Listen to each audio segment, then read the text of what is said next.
बच्चों, आज इस वीडियो में देखेंगे 8th ग्रेड अभ्यास पुस्तिका 2024-25 की आपकी न्यू बुक है कक्षा 7 विषय सामाजिक विज्ञान। आज की वीडियो में देखने वाले हैं अध्याय 4। अध्याय 4 में दिया है लड़के और लड़कियों के रूप में बड़ा होना। तो आपका पहला क्वेश्चन आता है 1960 के दशक में लड़कियों के स्कूल में होते थे। तो आपको उत्तर में करना है स्कूलों के बीचों बीच एक आंगन होना। इसके बाद आता है आपका दूसरे में है जब कोई अपने काम के लिए अपेक्षित मान्यता या स्वीकृति नहीं पाता है तब वह स्वयं को महसूस करता है। तो आपको उत्तर में करना है अवमूल्यित। इसके बाद नेक्स्ट आता है आपका प्रश्न क्रमांक 3 में है कानून के अनुसार कितनी महिला कर्मचारियों की संख्या होने पर बालवाड़ी की सुविधा देना होता है। तो आपको उत्तर में करना है 30 से अधिक। इसके बाद नेक्स्ट क्वेश्चन आता है आपका रिक्त स्थानों की पूर्ति कीजिए। तो आपको छठवें में आपको पहले नंबर में भरना है समूह, दूसरे में भरना है आपको समानता और सी नंबर में भरना है आपको भेदभाव। इसके बाद नेक्स्ट आता है आपका डी में भरना है आपको दोहरे बोझ, ई में भरना है आपको हड़ताल। आप इस तरह भर लीजिएगा। इसके बाद आता है आपका प्रश्न क्रमांक 5 में है 1960 के दशक में लड़कियां किस प्रकार से स्कूल जाती थी। आपको उत्तर में करना है 1960 के दशक में लड़कियां सकरी गलियों एवं हमेशा समूहों में स्कूल जाती थी। इसके बाद छठवें में है समोआ द्वीप में 9 वर्ष की आयु पूर्ण होने पर बच्चों से क्या कार्य कराए जाते थे। आपको उत्तर में करना है समोआ द्वीप में 9 वर्ष की आयु पूर्ण होने पर बच्चों से मछली पकड़ना और नारियल के पेड़ लगाना आदि कार्य कराए जाते थे। इसके बाद आता है आपका प्रश्न क्रमांक 7 में है आप अपने घर में कौन कौन से कार्यों में अपना हाथ बटाते हैं। आपको उत्तर में करना है हम अपने घर में झाड़ू लगाना, सफाई करना, कपड़े और बर्तन धोना, खाना पकाना, पढ़ाई करना और छोटे बच्चों और बुजुर्गों की देखभाल करना आदि कार्यों में अपना हाथ बटाते हैं। इसके बाद आता है आपका प्रश्न क्रमांक 8। प्रश्न क्रमांक 8 में है 1920 के दशक में समोआ द्वीप समूह के बच्चों का स्कूल न जाने का प्रमुख कारण था।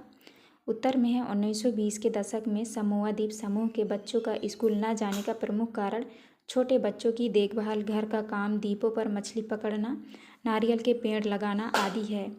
इसके बाद आता है आपका प्रश्न क्रमांक 9। प्रश्न क्रमांक 9 में है 1960 के दशक में लड़के एवं लड़कियों के स्कूल में क्या भिन्नताएं थी। आपको उत्तर में करना है 1960 के दशक में लड़के और लड़कियां अलग अलग स्कूलों में जाते थे। लड़कियों के स्कूल लड़कों के स्कूल से बिल्कुल अलग ढंग से बनाए जाते थे। उनके स्कूल के बीच में एक आंगन होता था। लड़कों के स्कूल में ऐसा कोई आंगन नहीं होता था, बल्कि उनके खेलने का मैदान बस एक बड़ा सा खुला स्थान होता था। इसके बाद आता है आपका प्रश्न क्रमांक 10 में घर पर काम करने वाली महिलाओं का कार्य पुरुषों के कार्य से कम क्यों समझा जाता है। आपको उत्तर करना है सारी दुनिया में घर के काम की मुख्य जिम्मेदारी स्त्रियों को ही होती है, जैसे देखभाल संबंधी कार्य, परिवार का ध्यान रखना, विशेषकर बच्चों, बुजुर्गों और बीमारों का। घर के अंदर किए जाने वाले कार्यों को महत्वपूर्ण नहीं समझा जाता है, इसीलिए घर पर काम करने वाली महिलाओं का कार्य पुरुषों के कार्य से कम समझा जाता है। इसके बाद आता है आपका प्रश्न क्रमांक 11 में है आपकी माँ या ऐसे लोग जो घर के काम में लगे हैं यदि एक दिन की हड़ताल पर चले जाएं तो क्या होगा, लिखिए। तो आपको उत्तर में करना है हमारी माँ या ऐसे लोग जो घर के काम में लगे हैं यदि एक दिन की हड़ताल पर चले जाएं तो घर का सभी कार्य अस्त व्यस्त हो जाएगा एवं हम घर के सभी कार्य आसानी से नहीं कर पाएंगे, जिसके कारण हमें स्कूल जाने में देरी हो जाएगी।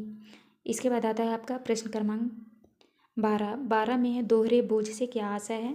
आपको उत्तर में करना है दोहरे बोझ से आशय 2 गुना वजन सामान्यतः इस शब्द का महिलाओं के काम की स्थितियों को समझने के लिए प्रयोग किया गया है।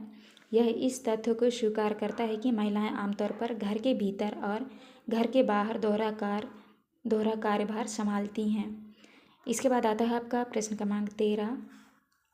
प्रश्न क्रमांक 13 में है लड़कों को खेलने के लिए कारें व लड़कियों को गुड़ियाँ दी जाती थी। इस कथन से बच्चों को क्या बताने का प्रयास किया गया है। उत्तर में है लड़कों को खेलने के लिए कारें व लड़कियों को गुड़ियाँ दी जाती थी। इस कथन से बच्चों को यह बताने का प्रयास करते हैं कि जब वे बड़े होकर स्त्री और पुरुष बनेंगे तो उनका भविष्य अलग अलग होगा। इसके बाद आता है आपका प्रश्न क्रमांक 14। प्रश्न क्रमांक 14 में है शहरी एवं ग्रामीण क्षेत्र की महिलाएं द्वारा किए जाने वाले कार्यों की सूची बनाइए। आपको उत्तर में करना है ग्रामीण क्षेत्रों में महिलाएं मुख्य रूप से घरेलू काम एवं कृषि कार्यों में शामिल होती हैं।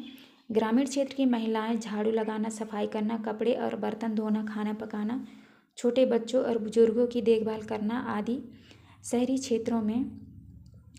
क्षेत्रों में लगभग 80% महिला श्रमिक संगठित क्षेत्रों में काम करती हैं, जैसे घरेलू उद्योग, छोटे व्यापार और सेवाएं तथा भवन निर्माण, घरेलू काम आदि। इसके बाद नेक्स्ट क्वेश्चन आता है आपका प्रश्न क्रमांक 15 में है हरमीत के हड़ताल पर जाने से उनके घर पर क्या प्रभाव पड़ा। आपको उत्तर में करना है हरमीत के हड़ताल पर जाने से उनके घर का कार्य अस्त व्यस्त हो गया था।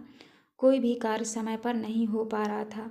समय पर बच्चे एवं नाश्ता तैयार नहीं हो पा रहा था। बच्चों की स्कूल बस चली जाती है और बच्चों को कार से स्कूल छोड़ना पड़ता था और घर की सामान नहीं मिल पाती थी। लंच बॉक्स तैयार नहीं हो पाती थी। लंच बॉक्स के लिए कैंटीन का उपयोग किया जाता था। इस प्रकार हरमीत के हड़ताल पर जाने से उनके घर पर प्रभाव पड़ा। तो यहाँ पे हमारी वीडियो कंप्लीट होती है। वीडियो अच्छी लगे तो प्लीज़ हमारे चैनल को लाइक एंड सब्सक्राइब करिएगा। मिलते हैं आप नेक्स्ट वीडियो।